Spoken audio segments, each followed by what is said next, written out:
Hello students, myself Pranav Kumar. तो students, हम लोग अपनी क्लास को आगे कंटिन्यू करते हैं। स्टूडेंट्स, मैंने लास्ट वीडियो में आपको एक्सक्रीशन के बारे में बताया था। उससे पहले वाली वीडियो में मैंने डाइजेशन के बारे में बताया था, और उससे पहले वाले वीडियो में मैंने आपको बायोलॉजी का एक छोटा सा इंट्रोडक्शन दिया था। तो इसी तरह से हम लोग आगे और वीडियोज़ को बढ़ाते रहेंगे। अभी सिंपल बस हम नॉर्मल से इंट्रोडक्शंस दे रहे हैं बायोलॉजी पे। आपका सिलेबस मैं कुछ दिनों के बाद स्टार्ट करूँगा। अभी आपको बस बायोलॉजी की एक छोटी सी मैं नॉलेज दे रहा हूँ। एक कहते हैं ना कि पहले से कुछ दिमाग में हो ना तो उसे पढ़ने में और अच्छा लगता है। तो बस वही समझिए और बातों पे ध्यान दीजिए। अगर किसी तरह का आपको कन्फ्यूजन होता है तो आप कमेंट में बताइए, मैं उनको सॉल्व करने का पूरा ट्राई करूँगा। ओके स्टूडेंट्स, तो जैसा कि मैंने आपको पहले ही बताया कि पहले वाली क्लास को हम लोग रिकॉल करते हैं एक बार कि एक्सक्रीशन में मैंने क्या बताया था कि excretion is the process of removal out of harmful substances from our body. Excretion क्या प्रोसेस है? उस ऐसा प्रोसेस जिसके थ्रू हम अपने बॉडी के अंदर से हार्मफुल सब्सटेंसेस को बाहर निकालते हैं, उसे क्या कहते हैं? एक्सक्रीशन करते हैं। एक्सक्रीशन सॉलिड वेस्ट का होता है, फिर हमारा यूरिन जो हमारा लिक्विड वेस्ट है, स्वेट जो हमारा पसीना है, उसके बाद फिर हो गया हमारा डेड सेल्स जो हमारे सेल्स के ऊपर के लेयर है, नाखून है। ये सब क्या है? हमारी वेस्ट है जो हमारा बॉडी हर दिन किसी न किसी रूप में आगे निकालते रहता है। तो आज का टॉपिक हम लोग स्टार्ट करते हैं ट्रांसपोर्टेशन हमारे बॉडी में जो होता है। आप लोग बताइए स्टूडेंट्स, ट्रांसपोर्टेशन का मतलब होता क्या है? हम लोग पब्लिक ट्रांसपोर्ट का यूज़ करते हैं। ट्रांसपोर्ट का मतलब क्या होता है? जरिया जिसके थ्रू हम एक पोजीशन से दूसरे पोजीशन पे जाते हैं। और ट्रांसपोर्टेशन क्या हुआ? ट्रांसपोर्टेशन प्रोसेस हुआ, ऐसा प्रोसेस जिसमें हम एक प्लेस से दूसरे प्लेस पे जाते हैं। उसी प्रोसेस को, एक होल प्रोसेस को हम लोग क्या कहते हैं? ट्रांसपोर्टेशन कहते हैं। तो हम लोग अब ट्रांसपोर्टेशन हमारे बॉडी के अंदर, विद इन आवर बॉडी, जो हमारे बॉडी के अंदर हो रहा है ट्रांसपोर्टेशन, उसके बारे में पढ़ना है। अब हमारे बॉडी के अंदर ट्रांसपोर्टेशन कैसे होता है? ट्रांसपोर्टेशन का सबसे बेसिक यूनिट हमारे बॉडी में है, वो है हमारा हार्ट। हमारे बॉडी में बहुत तरीके से ट्रांसपोर्टेशन होता है। वो बायोलॉजी की एक बहुत ही अच्छी लेवल पे आप जब पहुंचेंगे तब आपको पता चलेगा। बट अभी अगर बेसिक में हम लोग पढ़ें तो हमारा हार्ट जो है मेन ट्रांसपोर्टेशन का यूनिट है। ठीक है, तो ट्रांसपोर्टेशन हमारे कहाँ? हार्ट से होता है। तो मैं ट्रांसपोर्टेशन के बारे में आपको बताता हूँ और उसकी डेफिनेशन। अगर आपको भी कुछ पता है आप भी कमेंट करके बताइए, ट्रांसपोर्टेशन का एक डेफिनेशन दीजिए। और अगर कोई डाउट हो तो आप बेशक कमेंट में पूछ सकते हैं। ठीक है,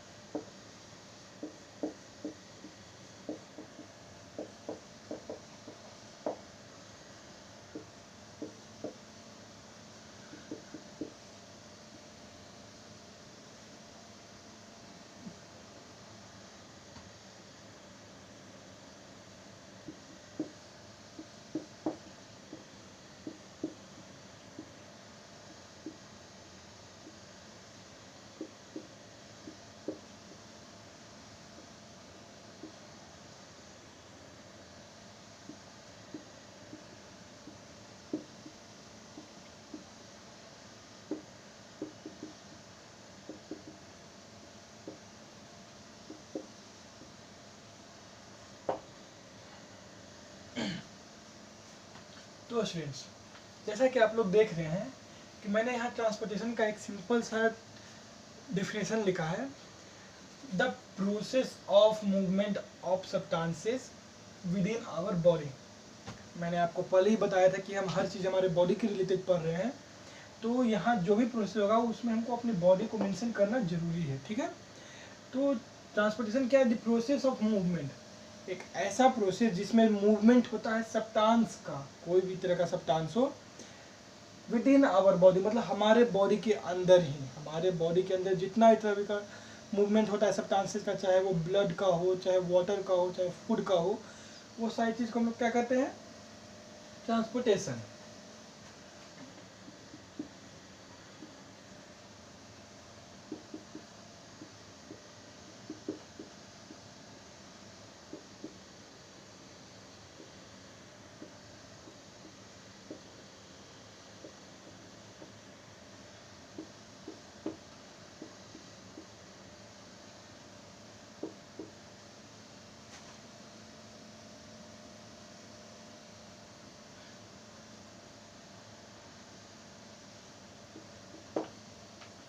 और the basic unit of transportation, हमारे बॉडी का द बेसिक यूनिट जो है, जो ट्रांसपोर्टेशन में पार्ट कर लेता है, हिस्सा लेता है, वो है हमारा क्या, हार्ट। हार्ट ही जिम्मेवार है लगभग से ऑलमोस्ट सारे के सारे ट्रांसपोर्टेशन का। और भी तरह के प्रोसेस होते हैं, डिफ्यूजन से हो सकते हैं, बाई प्रेशर प्रोसेस हो सकते हैं, बट एक हमारा हार्ट है जो एक ऑर्गन है, हमारे बॉडी का एक ऑर्गन है, वो बहुत ही ज़्यादा इसके लिए जिम्मेवार होता है। ठीक है, आप इसको देखिए।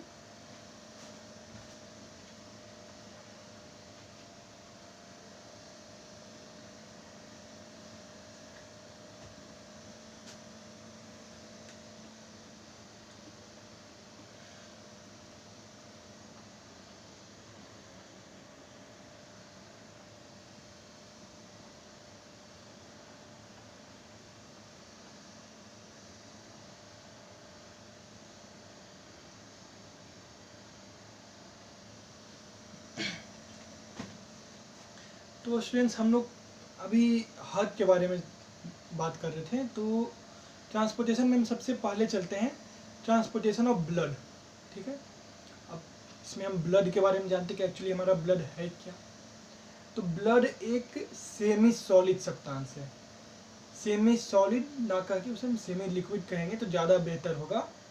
हालांकि सेमी सॉलिड का मतलब भी होता है जो ना ही पूरी तरह से सॉलिड है, ना ही लिक्विड है। और सेमी लिक्विड का ही मतलब वही हो सकता है, या तो वो ना तो पूरी तरह से लिक्विड है, ना ही पूरी तरह से सॉलिड है। तो हम उसे सेमी सॉलिड या सेमी लिक्विड दोनों कह सकते हैं, बट सेमी लिक्विड ज़्यादा बेहतर होगा, क्योंकि एक्चुअली ब्लड में बहुत सारे सॉलिड पार्टिकल्स होते हैं। जैसे हमारा ब्लड सिर्फ एक दो चीज़ों से नहीं, बहुत सारी चीज़ों से बना होता है। हमारा ब्लड भी दो कैटेगरी में कैटेगराइज होता है। पहला है RBC, red blood sales. Red blood sales क्या है, ये ट्रांसपोर्टेशन के लिए जिम्मेवार होते हैं। इसमें आरबीसी सेल्स होते हैं, वो ब्लड का एक कंपोनेंट है, सॉलिड कंपोनेंट है। और आरबीसी के अलावा क्या है हम लोग का, WBC, white blood cell. White blood cell क्या है, वो हमारी बॉडी की इम्यूनिटी के लिए है। जैसे हम लोग अभी के टाइम में बहुत इम्यूनिटी सुन रहे हैं, एंटीबॉडीज़ वगैरह, पर इम्यूनिटी होता क्या है, वाइट ब्लड सेल से हमें मिलता है। जितना ज़्यादा अमाउंट में हमारे शरीर में वाइट ब्लड सेल होगा, हमारी इम्यूनिटी उतनी ज़्यादा स्ट्रॉन्ग होगी। और हमारे बॉडी में जितना ज़्यादा रेड ब्लड सेल्स होगा, हमारे शरीर में उतना अच्छा तरीके से ट्रांसपोर्टेशन होगा, उतने अच्छे तरीके से सारे पार्ट में एनर्जी पहुँचेगी, सारे पार्ट में यूजफुल सब्सटेंसेस पहुँचेंगे, जिसके कारण हमारा बॉडी सही तरीके से फंक्शन करेगा। तो हमारे बॉडी में ब्लड होता है दो टाइप का, एक है आरबीसी और एक है डब्ल्यूबीसी।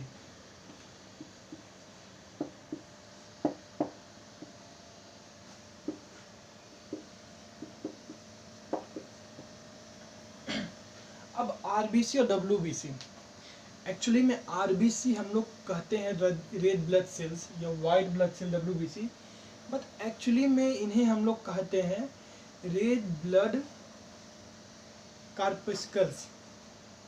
जो सी होता है, अगर आप बायोलॉजी के मेन स्ट्रीम में जाएंगे तो उन्हें कार्पस्कल्स कहा जाता है। आरबीसी और वाइट ब्लड सेल्स के लिए भी सेम चीज़ है, वाइट ब्लड कार्पस्कल्स। वो उनके सॉलिड स्टेट के कारण उनका वो नाम होता है, बट हम लोग अपनी आसानी के लिए हम वाइट ब्लड सेल या रेड ब्लड सेल्स कहते हैं, कि ताकि हमें अच्छे से आसानी से समझ में आए। लेकिन अगर हम बायोलॉजिकली जाएंगे तो उन्हें रेड ब्लड कार्पस्कल्स कहा जाता है और वाइट ब्लड कार्पस्कल्स कहा जाता है। ठीक है, अब यहाँ होते हैं एंटी बॉडीज, प्लाज्मा। ठीक है, यहाँ है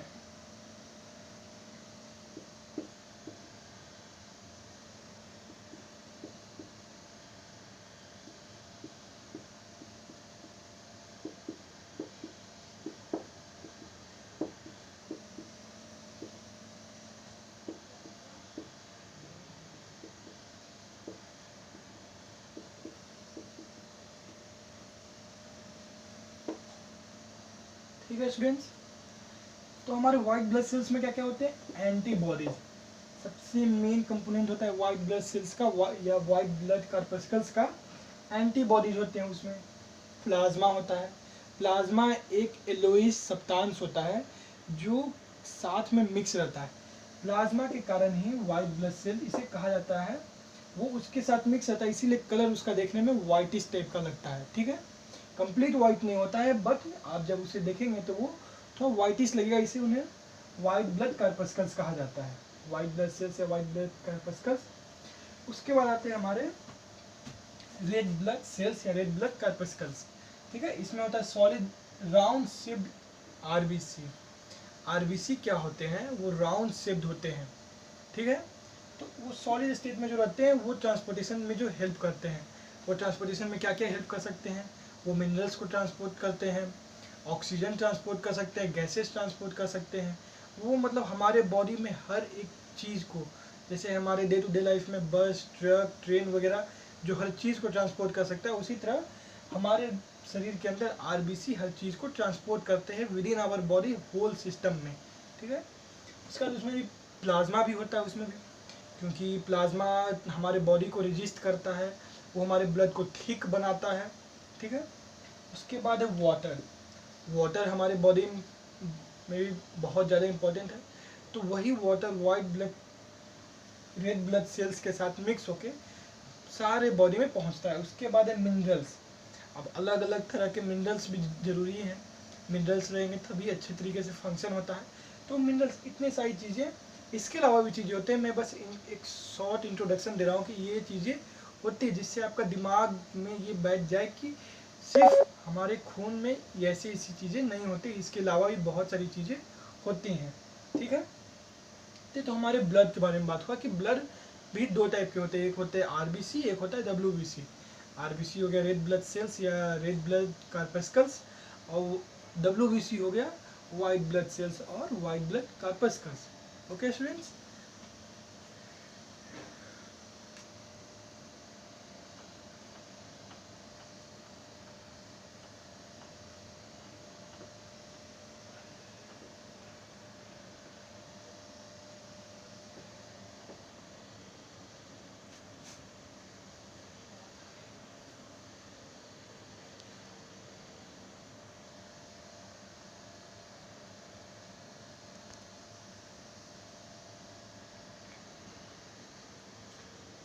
अब स्टूडेंट्स हम लोग बात करते हैं हार्ट के बारे में। एक्चुअली हार्ट क्या है, हार्ट एक पंपिंग ऑर्गन है। हार्ट क्या करता है, पंप की तरह काम करता है। वो क्या करता है कि एक जगह से खून को खींचता है और दूसरी जगह ट्रांसपोर्ट करता है। इसमें उसका हेल्प करता है आर्टरीज और वेन्स, ये पाइप की तरह होते हैं। आर्टरीज का काम क्या है, प्योर ब्लड कैरी करना, और वेन्स का काम क्या है, इम्प्योर ब्लड कैरी करना। क्योंकि मैंने जैसा आपको बताया था एक्सक्रीशन में कि गंदगी भी है और अच्छाई भी है, तो जो गंदगी है वो वेन्स के थ्रू आता है, जो आर्टरीज है वो हमेशा उसमें प्योर ब्लड ट्रेवल करता है। तो हमारा जो हार्ट है वो पंपिंग ऑर्गन, जैसे आप पंप देखते होंगे, हमारे घर में भी सबमर्सिबल्स रहते हैं, फिर उसके बाद नॉर्मल जो खेत वगैरह में पंप होते हैं, वो क्या करते हैं, एक जगह से पानी उठाकर दूसरे जगह पे ट्रांसपोर्ट करते हैं। तो हार्ट का भी सेम काम है, वो एक जगह से, जैसे हमारे लंग्स में क्या होता है, प्यूरिफिकेशन ऑफ ब्लड होता है। ठीक है, तो हमारा हार्ट क्या करता है, हमारे पूरे बॉडी से पहले इम्प्योर ब्लड को कलेक्ट करता है, उसके बाद वो हमारे लंग्स के पास उसको भेजता है। वहाँ पे क्या होता है, वो इम्प्योर ब्लड का प्यूरिफिकेशन होता है, वहाँ वो प्योर ब्लड में चेंज होता है। फिर वो प्योर ब्लड हमारे हार्ट के पास आता है, और हार्ट हमारा फिर उसे पंप करता है through out the body pure blood. Pure blood हमेशा आर्टरी में रहते हैं और इम्प्योर ब्लड हमेशा वेन्स में रहते हैं। ये कब होता है, जब जो आर्टरीज और वेन्स है वो हमारे हार्ट से निकल के पूरी बॉडी में फैले। पर जब आर्टरीज और वेन्स जब हार्ट से निकल कर लंग्स में जाते हैं, तो वहाँ पे नेम चेंज हो जाता है। वहाँ पे जो प्योर ब्लड कैरी करता है उसको कहते हैं हम लोग पल्मोनरी वेन, और जो इम्प्योर ब्लड कैरी करता है उसे हम क्या कहते हैं, पल्मोनरी आर्टरी। जब ब्लड हमारे हार्ट से पूरे बॉडी में जा रहा है तो प्योर ब्लड किस में होता है, आर्टरी में होता है, और इम्प्योर ब्लड क्या होता है, वेन्स में होता है। बट जब हमारा ब्लड हार्ट से लंग्स में जा रहा है तब क्या होता है कि जो इम्प्योर ब्लड होता है वो पल्मोनरी आर्टरी में होता है, और प्योर ब्लड किस में होता है, पल्मोनरी वेन्स में होता है।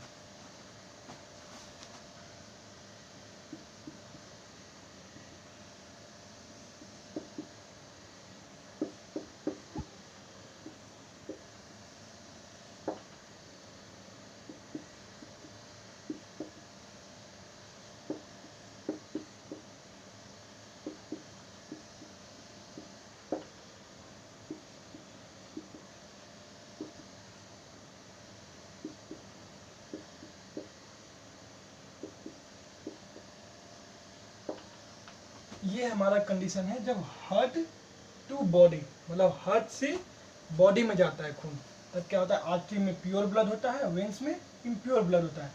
बट यही कंडीशन जब चेंज होता है हार्ट टू लंग्स हमारा, ठीक है।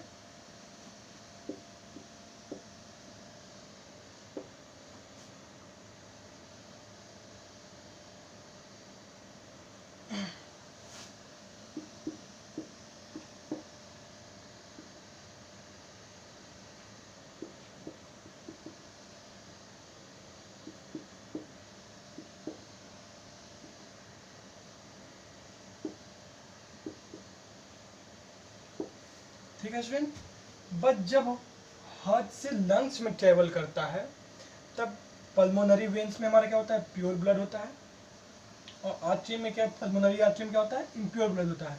आर्टरीज और वेन्स क्या है, ये ट्यूब लाइक स्ट्रक्चर होते हैं जो ब्लड को कैरी करते हैं। हार्ट का काम क्या है, पंप करना, और आर्टरीज और वेन्स का काम क्या है, उन्हें कैरी करना, ठीक है। तो ये मेन पल्मोनरी का असल मतलब होता है अपोजिट। अगर आप पल्मोनरी का अगर डिफिनेशन देखेंगे तो आपको डिफिनेशन पढ़ के ऐसा लगेगा कि किसी चीज़ का उल्टा करना। जैसे वेन्स का काम क्या है, इम्प्योर ब्लड कैरी करना, बट जब हम उसके आगे पल्मोनरी लगा देते हैं तो क्या हो गया, उल्टा, मतलब कि अब प्योर ब्लड कैरी करेगा। उसी तरह आर्टरीज का काम क्या है, प्योर ब्लड कैरी करना, बट हम जब पल्मोनरी उसके आगे लगा देते हैं तो क्या हो गया, उसका उल्टा, अब इम्प्योर ब्लड कैरी करेगा। तो यही यहाँ पे इसको मेन हमें बहुत ज़्यादा हेल्पफुल होता है। अब एक बात और है, जो हमारा आर्टरी है उसका जो पाइप है, अगर हम उसको पाइप के तौर पे लेते हैं तो उसकी जो बाउंड्रीज है वो बहुत थिक होती हैं, और जो वेन्स हैं उसकी बाउंड्रीज बहुत पतली होती हैं। अब इसका रीज़न ऐसा क्यों, आर्टरीज की बाउंड्री मोटी और वेन्स में बाउंड्री छोटा, मतलब पतला क्यों। अच्छा, आपको एक बात और मैं बताता हूँ, जो हम अपने हाथों में या बॉडी में जो कहते हैं कि ये जो हमारे नस हैं, ये जो हाथ में दिखते हैं, तो एक्चुअली ये हमारे वेन्स होते हैं। ये जितने भी होते हैं हमारे वेन्स होते हैं। इसमें इम्प्योर ब्लड कैरी होता है। वेन्स हमेशा मसल्स के ऊपर ज़्यादा ट्रेवल करते हैं, और जितने भी आर्टरीज होते हैं वो मसल्स के अंदर होते हैं, ठीक है, वो ज़्यादा मसल्स के अंदर होते हैं। इसका रीज़न मेन कई रीजन्स हैं, बट मेन 2-3 रीज़न मैं आपको बताता हूँ। कि आर्टरीज जो क्या होता है, हार्ट से निकल के होल बॉडी में जाता है, तो उसके कारण क्या होता है कि हार्ट उस पर बहुत ज़्यादा प्रेशर एक्सर्ट करता है, तो ब्लड एक बहुत ही ज़्यादा प्रेशर से आता है, इसी कारण से उसका बाउंड्री मोटा होता है, और उसी प्रेशर को वो थाम सके इसीलिए वो सारे मसल्स के अंदर से रहता है कि वहाँ प्रेशर कांस्टेंट रहे। दूसरा रीज़न क्या है कि जब हमारे मसल्स के अंदर से वो जाता है तो वहाँ क्या होता है कि वो डिफ्यूज़न के थ्रू वो ब्लड का एक्सचेंज करता है वहाँ, ठीक है, उससे क्या होता है, ब्लड का एक्सचेंज होता है। अगर मसल्स के अंदर रहता है तो वो आसानी से मिनरल्स या जो भी ज़रूरत होती है एक मसल्स को वो पहुंचा सकता है। बट वेन्स का क्या है, वेन्स ब्लड को लेके आता है हार्ट तक, तो उसमें जनरल सा बात है कि उसमें उतना प्रेशर नहीं है, उसमें बस सक्शन का प्रेशर रहता है, उससे खिंचाव होता है, तो इसीलिए उसकी बाउंड्री पतली होती है। और ऊपर रहने का कारण ये है कि उसमें प्रेशर कम है, तो ऐसा कोई प्रॉब्लम है नहीं, तो इसी कारण से वो ऊपरी तौर पे चलता है। क्योंकि ये मसल्स के अंदर जाने से कोई फ़ायदा है नहीं, क्योंकि ना ही इसे मसल के साथ डिफ्यूज़न करना है, ना ही कुछ ट्रांसफ़र करना है। डिफ्यूजन का मैंने आपको डिफिनेशन बताया था कि the movement of any substance from higher concentration to lower concentration is known as diffusion. मतलब कि एक ऊंचे दाब से नीचे दाब पे कोई भी सब्सटेंस को ट्रेवल करवाना ही हम क्या करते हैं, डिफ्यूजन करते हैं। तो आर्टरीज और वेन्स के बारे में ये दो चीज़ बताएं। अब हार्ट के बारे में बताते हैं। हार्ट हमारा दो पार्ट में डिवाइड होता है और 4 चेम्बर होते हैं उसमें, ऑरिकल एंड वेंट्रिकल, और 4 चेम्बर होते हैं, right auricle, right ventricle, left auricle और लेफ्ट वेंट्रिकल। तो 4 चेम्बर और 2 पार्ट। कई कई जानवरों में ये 2 पार्ट भी हो सकते हैं और 3 चेम्बर हो सकते हैं, 4 चेम्बर हो सकते हैं। जैसे मगरमच्छ, उसमें 3 ही चेम्बर होता है। ठीक है, तो ये हार्ट की कुछ बातें हैं। अब ट्रांसपोर्टेशन होता कैसे है? ट्रांसपोर्टेशन का सिंपल सा डेफिनेशन क्या है, मूवमेंट करवाना। तो हम लोग क्या कर रहे हैं, कोई भी चीज़ को एक जगह से दूसरी जगह पे मूव कर रहे हैं। हार्ट हमारा मूव कर रहा है ब्लड को हमारे थ्रू आउट द बॉडी में आर्टरीज और वेन्स की मदद से। तो चलिए हम एग्जांपल लेते हैं। ब्लड के बारे में मैंने आपको बताया, क्या क्या बताया कि ब्लड 2 टाइप के होता है, आरबीसी, डब्ल्यूबीसी। हार्ट के बारे में बताया कि हार्ट क्या है, 2 चेम्बर का है, 4 चेम्बर का है और 2 पार्ट है उसमें। ऑरिकल और वेंट्रिकल पार्ट होते हैं और right left auricle, right left ventricle, ये उसके चेम्बर्स हैं। ठीक है, 2 पाइप लाइक स्ट्रक्चर होता है और आर्टरी और वेन्स। ठीक है, अब हमारा ब्लड कैसे काम, मतलब हमारा हार्ट कैसे काम करता है ट्रांसपोर्टेशन में, वो मैं आपको बताता हूँ। सबसे पहले हमारा हार्ट क्या करता है, जितने भी गंदा खून है या इम्प्योर ब्लड है वो हमारी बॉडी से सोक आउट करके वेन्स के थ्रू हार्ट में आता है। हार्ट में आने के बाद ये ब्लड क्या होता है, पल्मोनरी आर्टरीज के थ्रू लंग्स में जाता है। लंग्स में क्या रहते हैं, लंग्स में जब हम लोग हवा इनहेल करते हैं, सांस लेते हैं, तब ऑक्सीजन या प्योर एयर जो रहता है वहाँ कैपिलरीज के पास मौजूद होते हैं। कैपिलरी क्या होता है, बहुत ही थिन होता है इसकी बाउंड्री, जिसके कारण सब्सटेंसेस आसानी से डिफ्यूजन कर लेते हैं। तो वहाँ क्या होता है कि हमारा कैपिलरी के थ्रू वो इम्प्योर ब्लड प्योर ब्लड में चेंज होता है। फिर वहाँ से वही प्योर ब्लड पल्मोनरी वेन्स के थ्रू हमारे हार्ट में आता है। ठीक है, और फिर हमारे हार्ट में आने के बाद वो ब्लड आर्टरीज के थ्रू, जब हमारा हार्ट उस पर प्रेशर एग्जर्ट करता है तो हमारे थ्रू आउट द बॉडी में पंप होता है। इसी तरह हमारा ब्लड होल बॉडी में सर्कुलेट करते रहता है सारे टाइम। हमारा हार्ट हर वक्त पंप करता है। इसी तरह हमें धक धक धक धक का आवाज़ आता है, वो एक्चुअली में पंप होता है, कॉन्ट्रैक्ट होता है, फिर एक्सपेंड होता है, कॉन्ट्रैक्शन एंड एक्सपेंशन, वो सारा उसका प्रोसेस है। ठीक है स्टूडेंट्स, तो आई होप, मुझे लगता है कि आपको इस टॉपिक पे सारी बातें क्लियर होंगी। अगर किसी तरह का डाउट हो तो आप कमेंट करके पूछ सकते हैं, मैं ट्राई करूँगा कि मैं उनके बारे में हर चीज़ आपको क्लियर कर सकूँ। ठीक है, और आगे की सिलेबस में आगे कवर करूँगा, आगे और बातें मैं आपको बताऊँगा। तो आज का लेक्चर यहीं ख़त्म करते हैं। ओके।